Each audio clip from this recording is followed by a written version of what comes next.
Amen. Good morning, church. I feel it too. Don't worry.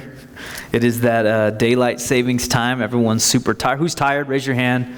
All right, look around the room, guys. We get it. It's an exhausting Sunday, but we're so glad you're here with us. Thanks for joining in and being a part of God's house and just being here with us. So open your Bibles to Ephesians chapter 2. Ephesians chapter 2. We're going to start in verse 19. I'll read it while you're getting there. It says, "Now therefore you are no longer strangers and foreigners, but fellow citizens with the saints and members of the household of God, having been built on the foundation of the apostles and prophets, Jesus Christ himself being the chief cornerstone, in whom the whole building, being fitted together, grows into a holy temple of the Lord, in whom you also are being built together for a dwelling place of God in the Spirit." Let's pray. Lord, thank you for the opportunity today. Lord, I ask that you give us that energy we need this morning just to dive into your word, Lord, and just have our heart open and ready to receive what you have for us this morning. Lord, humble my heart. Lord, speak through me. Let us hear the words that you have for us this morning, Lord. Leave all distraction at the door. Lord, that we, Father, would remove any pride that we possibly have in our heart, Lord, that we remove any idea that we can do this on our own. Help us understand that we absolutely need you in all aspects of our life, Lord. So I'm asking that this morning you'd grow us, Lord, that you'd humble us, and that you'd speak to us this morning, Lord. It's in your name we pray. Amen. One of the biggest pain points for people today, I believe, is family and or relationships. In family or relationships as a whole. Anyone agree a pain point in your life is possibly another family member or someone in your life? Yeah? Yeah, you agree, right? We all have those people in our life, right? Somebody that's close to us, that relationships are hard. Who would agree relationships are tough? They're hard, yes. They're very difficult, right? And lots, I believe, falls under these categories of family and or relationships. It's kind of the umbrella, right? And so many things fall underneath those things. But when I think about family, or when I think about relationships, there's a lot of questions that come to mind, right? Many questions at different stages of life. The first thing when I think about family or relationships is maybe at the beginning of our adulthood, we think, okay, well, how do I date well?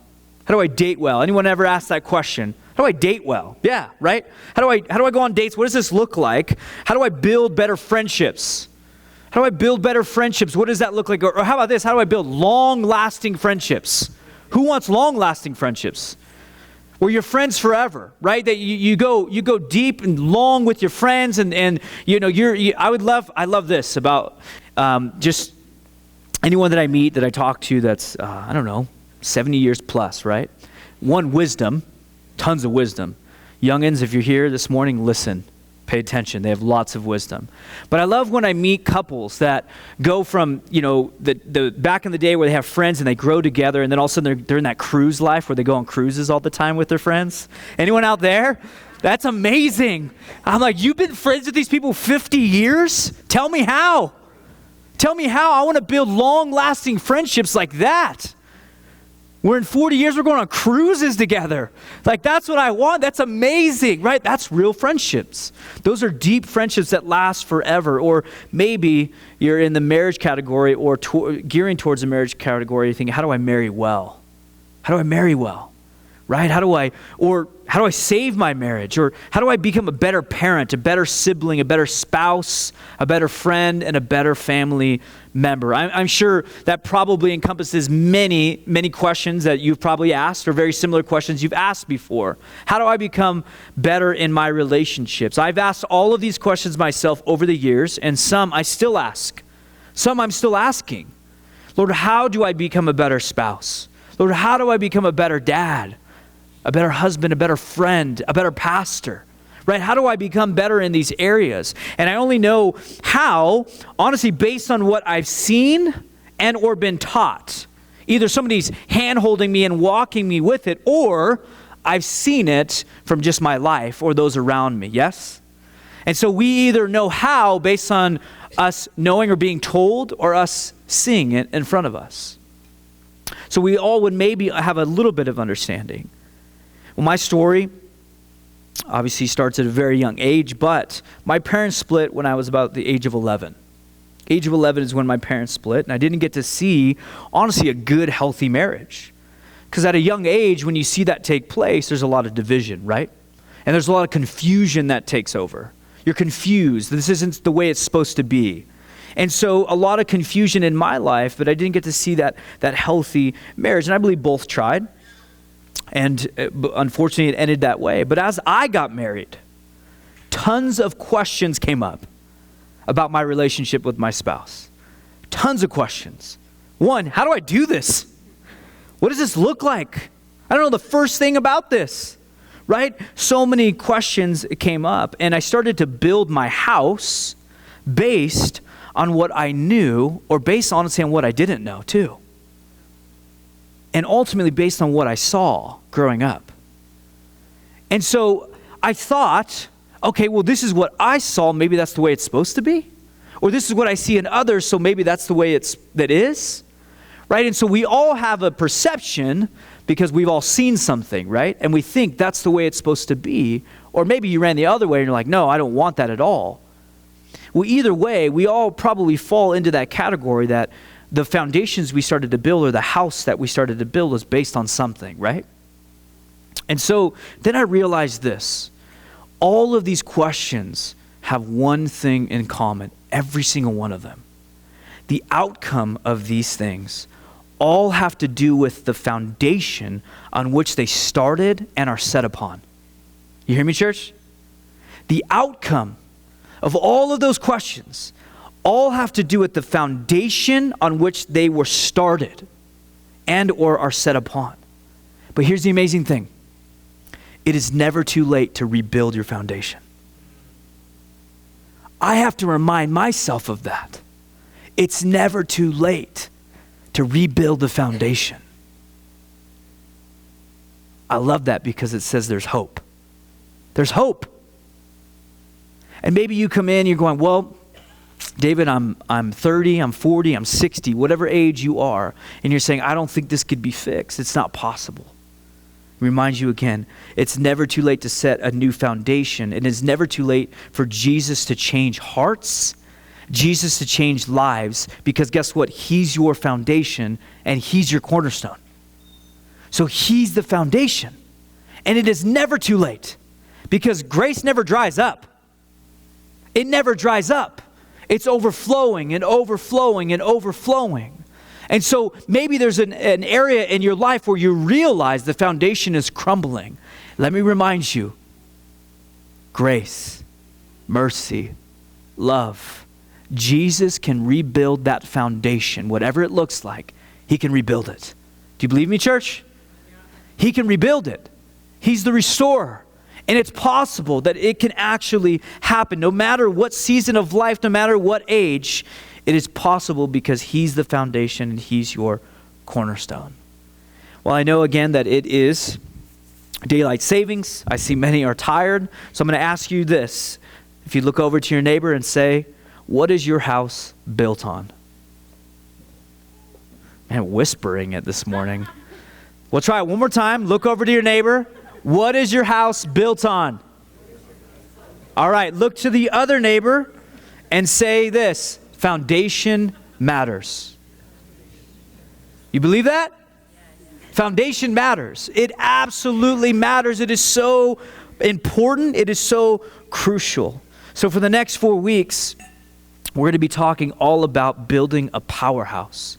All about building a home that is solid, all about building relationships that will last forever, all about foundation, and the foundation that everything in our life sits on. And as believers of Jesus, we want to be a powerhouse for the kingdom of God.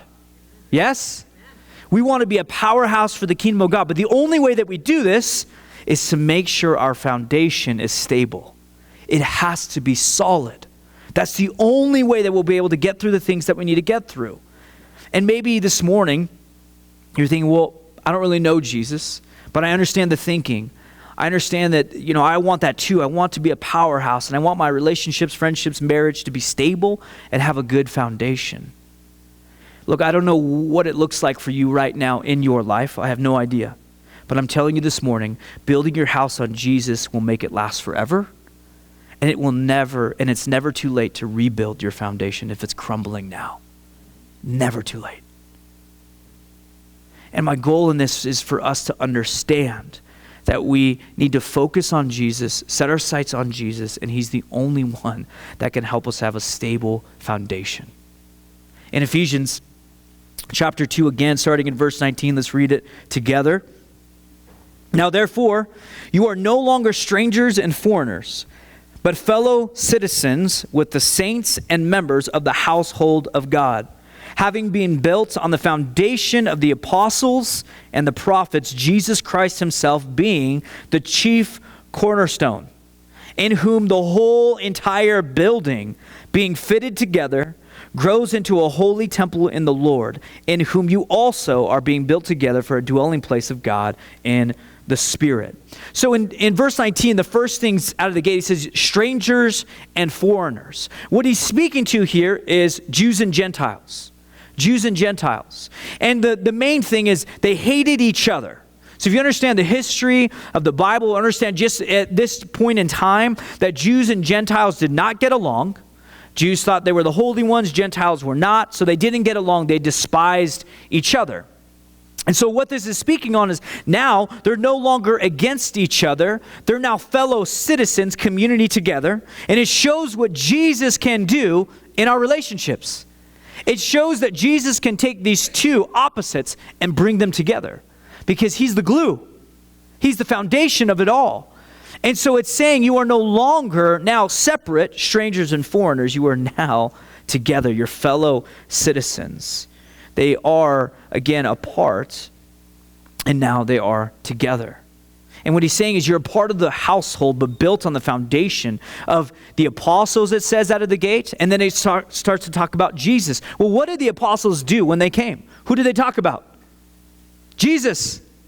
They talked about Jesus. They pointed everyone to Jesus. They proclaimed Jesus and what he's done on the cross. And so their whole foundation was Jesus.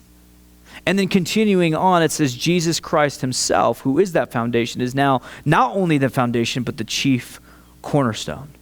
So him being our foundation, him being our cornerstone, in whom the whole building is fitted together.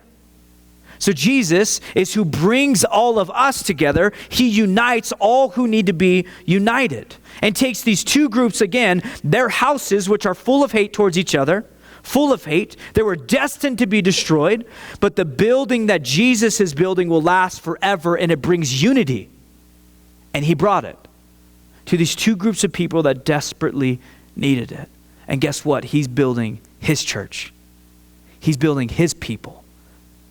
And if you understand that concept or don't, the idea of church is it's a community. The building means nothing. It's you. We are the church. We are his people. And so when it says it's building the church, it's building the foundation, he's talking about us, the church that he's building. And so we are vastly important in this. In Matthew chapter 16, verse 18, Jesus says, "Now I say to you that you, Peter," which means rock, "upon this rock I will build my church, and all the powers of hell will not conquer it." Can you imagine hearing that? He says, I'll build my church. And not even hell can do anything about it. That's epic. That's huge. But what he's saying is it has to be on the rock, the foundation of Jesus that he needs to build the church on. Because Peter was proclaiming who? Jesus. He's proclaiming who Jesus is and what he's done. And so he's saying, I'm going to build my house. I'm going to build my church, and all the powers of hell will not conquer it. That means you can get through anything. Only because of him. And I hope you believe that this morning. Only because of him, you can get through anything. The outcome of this church here, NHCC, has everything to do with the foundation on which it was started. Everything. So if we're not about Jesus and him being the foundation, I will tell you it will crumble. It has to be set on him and him alone. Foundation matters. You'll hear that a lot through this series, that foundation absolutely matters. And the Bible talks about foundations all the time. All the time it talks about foundations. Number one thing that I read often in the Bible is finances when it brings it up. In Proverbs 22:7 it says this, the rich rules over the poor, and the borrower is the slave to the lender. What is this talking about? He's talking finance foundation.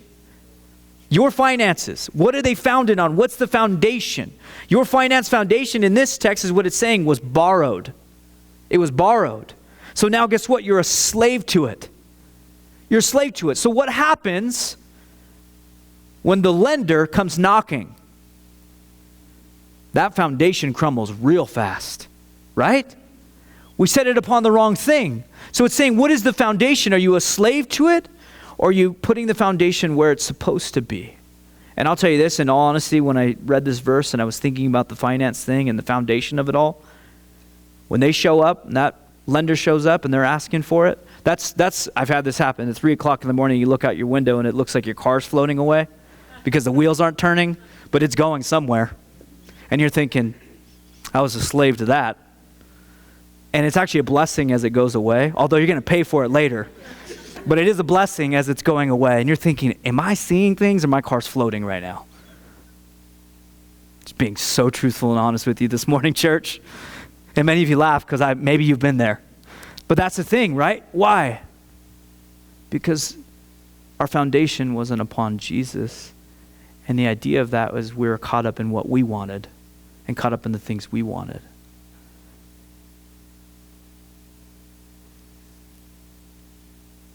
Foundation matters. Love for people. How can we love people? This one is interesting because as believers in Jesus, as followers of Jesus, as those that would claim Jesus to be our King, we would know and understand that he calls us to love people. But oftentimes that is very, very difficult, right? As we're talking about this series, Powerhouse, we're going to be talking about relationships. We're going to be talking about family, friends, marriage, those things. But it's not easy. It is not easy. Who would agree this morning? It is not easy to love sometimes. It's not easy. Especially when the person you're trying to love is very difficult. When the person you're trying to invest in, there's a difficulty there in that relationships. It becomes very difficult and hard to have that heart. So how can we do this? In 1 John 4:19 it says this, we love each other because he first loved us. So how can we love people? By understanding that he first loved us and gave love towards us despite our sin, what we've done. Because I'll be super honest, there's a lot of times where I'm difficult. Especially when God is calling you to something and you're doing the opposite. What are you being? Difficult. You're being difficult in your relationship with God because he's telling you to go to one direction, but you're going the other direction. That's difficulty. You're not meeting eye to eye in that scenario, right?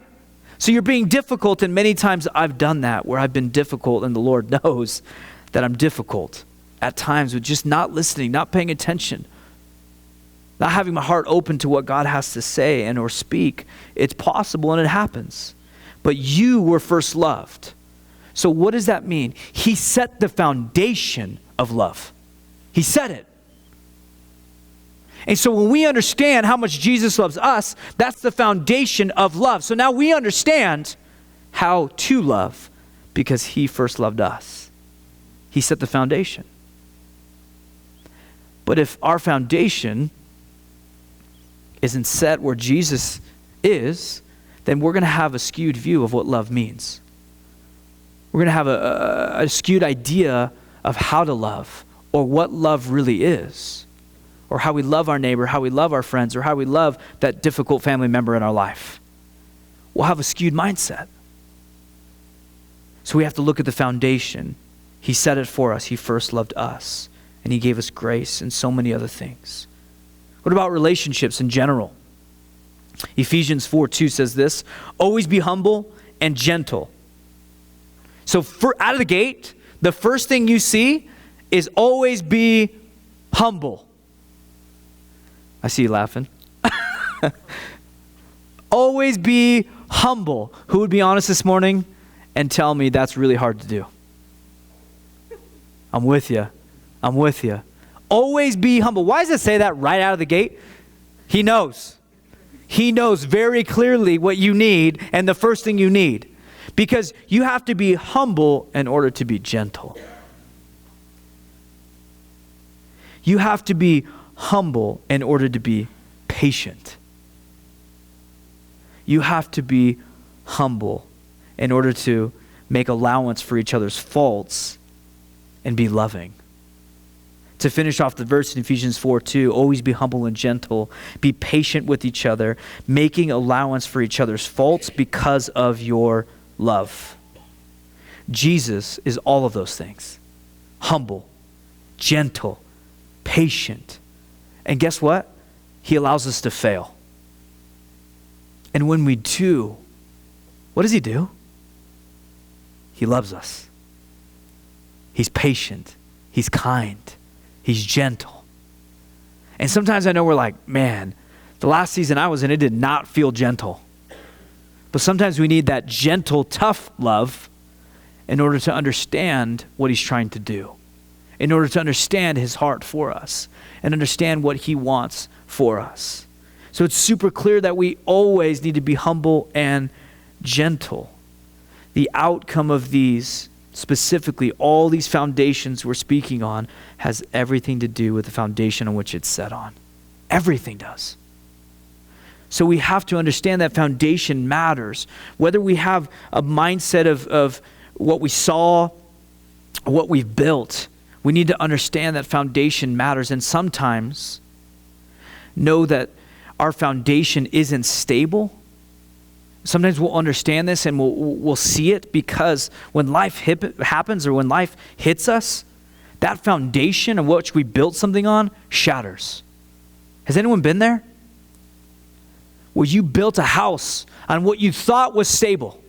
You built a house, a relationship of what you thought was strong, was on the rock. You thought you built it on there. And the minute life happens, it shatters and it crumbles. What does that tell you? The foundation wasn't set upon the rock. It wasn't set upon Jesus. It was set on a foundation you laid, or I laid, and I thought that it was strong. And I thought it was what was supposed to be. When in reality, I wasn't paying attention to the one who wanted to build me up. It's heavy to hear at times because we understand that life is difficult. There's great seasons, there's rough seasons. And I don't know what season you're in, but I guarantee we can all relate to this idea of foundation. I guarantee we can all understand that when something hits our life, it's either going to build us up or it's going to shatter us. There's two things that generally happen.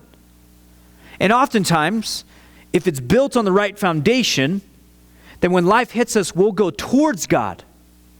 We'll go towards his peace. We'll go towards him and build a stronger foundation in his word. A stronger foundation is him. But if we didn't build the foundation on him and it shatters, we'll generally do the opposite and we'll run away from him. And we'll want nothing to do with him because we'll blame him for its shattering. But what's so interesting is even in those moments when a foundation shatters or a foundation crumbles, we need to understand that God's going to use that because he's going to pick up the pieces and start to rebuild the foundation. And guess who he's going to rebuild it on? Himself. So yes, it's discouraging at times to see that foundation crumble. But sometimes we need the foundation to crumble to see what God's going to do. Because there's nothing better than him picking up the pieces and starting to show you, I got this. But let me do the work. Let me rebuild the foundation. Let me be your cornerstone. The main piece of this whole thing. Let me do it. Who's learned that before? Was it easy? Not easy. Very difficult. And honestly, sometimes it's year after year after year that God is still picking up the pieces. Give him time. Be patient. The Bible says to long suffer. Who loves that word? I read that, I'm like, Lord, why? Why in the world does it say to long suffering? First of all, we don't like suffering, but let's throw long in front of it, and then we're going to be real encouraged to long suffer. Nobody likes that. But long suffering at times means you're going the distance. You know how you build good relationships? Long suffering. You know how you build long-lasting friendships? Long suffering. You know how you build a great marriage? Long suffering. Because many of you go, yeah, I love my spouse, right? Or you love your boyfriend, you love your girlfriend, the relationships. But there's going to be times where it's long suffering. Long suffering. I've had this conversation with my wife many times. As over the years, we've had our difficulty, and thank you for God's grace that we were able to get through everything we got through at such a young age. From being 18 to having a kid, of being a kid, now raising a kid. Anyone been there? Oh, man, no clue what I was doing. Lots of questions came up. Building my house on the wrong foundation and having to see it crumble. But he picked up the pieces. But there was long suffering through the whole entire thing. But let me tell you this, it was worth it. So worth it. So worth him picking up the pieces. But as I have these conversations with my wife, over the years we've talked about it, that it's interesting. We take two people, maybe opposite backgrounds, opposite ways that they've been raised, different states, different people. Now you throw them together and you start a family, right? You throw them together and now it's you and that other person. And you're thinking, this is going to be perfect. Again, two people, opposite. If you throw them together in one place, good luck. Right? The only way it works is if the foundation is on Jesus. We had to learn this the hard way.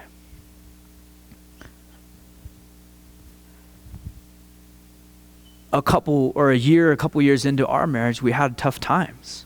And what we realized was this: the only way this is going to work is if Jesus is the core. Jesus is the foundation. If Jesus is the center, he has to be. And that day, when we finally realized that, when we finally came together and said, this is it, we have to rebuild our foundation on him, the sky was the limit. And he started to, guess what? Mold and shape us. And let me tell you, that was hard. Break us, mold us, shape us, throw David back on the ground and break him again. Build him up, throw him back on the ground again. Why? Because that's what it takes sometimes to continuously build that foundation. Because he sees, David, you've built it. You put me as the foundation. But over time, we start to maybe add to that foundation that's not him. We're like, we'll just build an extra room over here. It's all good. He won't even notice. And so we build it, right? And we think, no, it's good. Lord, 90% is built on you. So isn't that good enough? Isn't that fine? 90%, come on. It used to be 5, maybe 1. Let's be honest, 0. But now it's 90. The 10 is fine. Don't even look.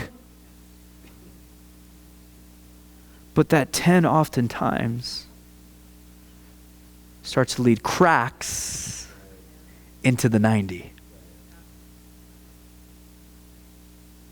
And then we try to brush off the crack. We try to just cover it up, right? Go, you don't see that. I'm going to cover it up. You start to see it come into the foundation that you built on Jesus, and you're like, glue. Glue works. How about duct tape? I'll duct tape it together. No worries. We try everything to cover up what's actually happening. And so that starts to bleed in to the foundation that was set on Jesus.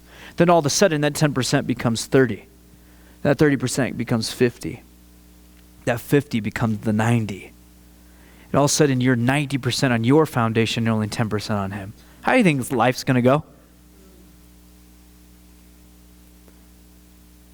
It's all about building the foundation on him. It's the only way these things are going to work. And as I mentioned, as Katie and I did that, the Lord started to do so much work in our lives. But it was only because we realized how much we needed him. And we also realized how much we were trying to do on our own. And here's the thing. Jesus doesn't want you to do it on your own. I think a lot of times we go, no, I can do this. And we feel bad for some odd reason. The enemy makes us feel bad and saying like, why are you going to give him everything? You can't do this? You can't do this on your own? You're not strong enough? He starts to put these questions in our own mind, and so we start to question ourselves and go, no, I can do this. I got this. And we all know when that phrase comes out of our mouth, I got this, we know exactly what that means. We don't. And it will crumble because the foundation is now on us and not on him.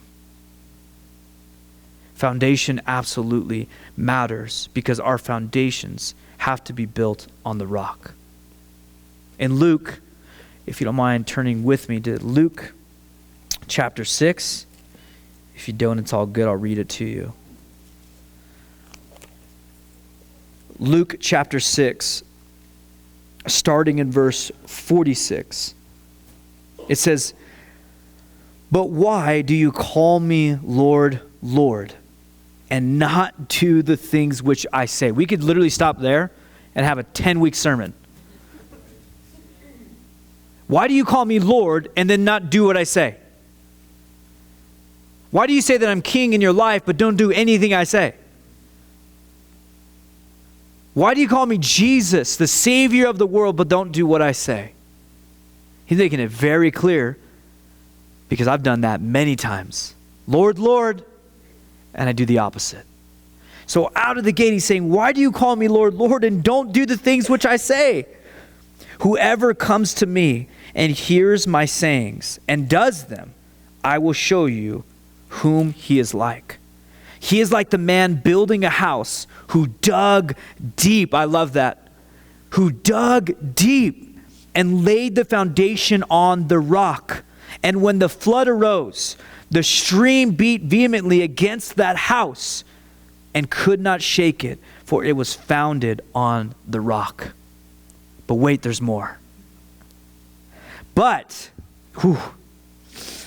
he who heard and did nothing is like a man who built a house on the earth. Another translation, on the sand, or in Matthew says sand, without a foundation, against which the stream beat vehemently. And immediately it fell, and the ruin of that house was great. I can think of many aspects in my life where I built my house on the sand, on the earth. And when the storm came, it beat against it, and the ruin was great. It fell hard, and it was radically destroyed. Why? Because I was focused on my foundation, what I wanted, what I thought was the best for me. So Jesus clearly is saying, if you listen, guess what? Here's the thing. It's not just saying, listen. He's not just saying, listen to listen. He's saying, listen because he knows what's best. He's saying, listen because I'm going to build a house on the rock for you. He's saying, listen because if you don't, when the storm comes, which we know it'll come, you're going to be in chaos. your house is going to crumble. The foundation is going to split. And guess what? I want you to go through life, to go through those seasons, those difficulties, with your house still standing at the end of it. Because that's how much I love you. That's how much I care for you. But guess what? You got to listen to me. It isn't about the rules. It's about the love and the grace and the mercy I have for you. I want to build this foundation the right way for you so you can live everlasting, so you can have strong relationships, so you can have a strong marriage, so you can have strong friendships. That's why I want you to listen. Do you hear Jesus' heart in this? Build the foundation on him so when the storm comes, that storm can't touch your house. It can't hit your house. The enemy can do everything he wants, but guess what? You will not be shaken. That's how good he is. That's how faithful he is. That's what he wants for your life. Let him be that foundation. In Psalm 62:6, it says, he alone is my rock. He alone is my salvation, my fortress where I will not be shaken. The fortress. What is it saying? He's the rock. He's that foundation we're talking about. And when time gets hard, when those seasons of life come and the difficulty hits and the waves are hitting the house, he's saying this, I'm your fortress where nothing will shake this place. To me, when I hear that, I go, thank you, Lord. Thank you for being my rock, my salvation, and my fortress. Because I know, even this week, there's going to be difficulty. Even this year, there's going to be difficulty. Even the next hour, there may be difficulty. I know it. But guess what? Jesus is your foundation. Do you believe that, church? Isn't that encouraging to hear? That we can lay that foundation on him, that he is it. And that it matters so much to him that he's saying, let me do it for you. Let me build the house you need. When a storm hits your life, the outcome depends on the foundation on which your life was built on. I hope we hear that this morning. That our foundation must be set on Jesus, that he's the one that does the work. He's the one that forgives our sins. He's the one that changes us. But before he could lay that foundation, we must realize that we're sinners in need of grace. We must realize that we need him completely. We need him to be that foundation. And then here's the amazing thing. Once that is laid, then the truss, then the beams, then the wood, then the walls can start to be built. And it's built by Jesus and his love for us. It's built by him.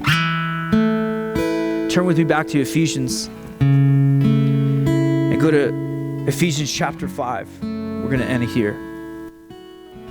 Ephesians chapter 5, starting at verse 1. Therefore, be imitators of God as dear children and walk in love, as Christ also has loved us and given himself for us, an offering and a sacrifice to God for a sweet-smelling aroma. So the first thing that he says, you want a strong house? You want a powerhouse? You want a house that won't crumble? That it needs to be built on him? And then we need to imitate him. What does that mean? Do as he does. We need to be imitators of God.